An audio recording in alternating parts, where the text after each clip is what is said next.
Rupanya urat punggung tarik macam kena renjatan dekat sebelah ni. Senang je nak lega.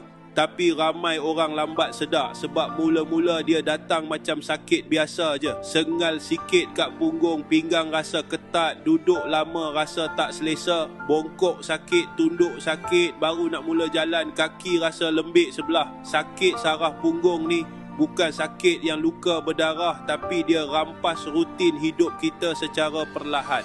Dari boleh jalan berlari, sekelip mata boleh lumpuh terduduk terbaring. Nak berjalan, solat, tidur pun terseksa. Dia bukan macam lenguh biasa, tapi bisa dia sampai ada kes lumpuh sebelah badan akibat masalah skiatika ni. Bagi yang tak tahu, sakit saraf punggung ni nama dia skiatika. Dia sakit sebelah kaki sahaja. Mula-mula akan sakit di ekor punggung, membawa ke paha dan betis. Sampai tahap nak berjalan 5 langkah pun seksa. Naik tangga pun tak mampu. Kadang rasa macam renjatan elektrik menyucuk dalam kaki. Kadang tengah tidur pun kaki tiba-tiba mengkarung macam kena tarik urat. Sakit ni bukan kat orang berumur je. Orang muda yang kerja duduk di pejabat pun boleh kena. Wanita hamil pun boleh kena.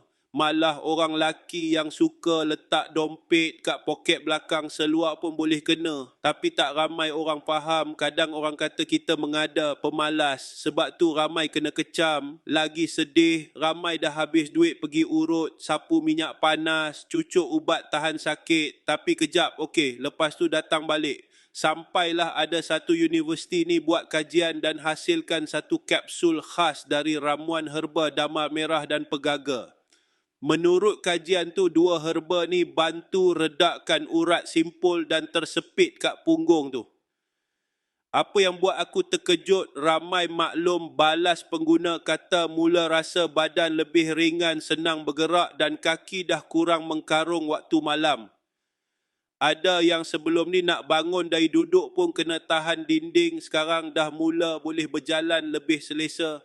Sebab tu kalau kau jenis duduk lama terus mencucuk sakit punggung menjala ke kaki, kaki kebas atau rasa renjatan elektrik, jangan tunggu sampai jalan pun dah heret kaki baru nak cari ikhtiar. Tekan je link bawah ni sekarang. Aku berani recommend sebab ramai dah dapat manfaat kesembuhan. Klik sekarang.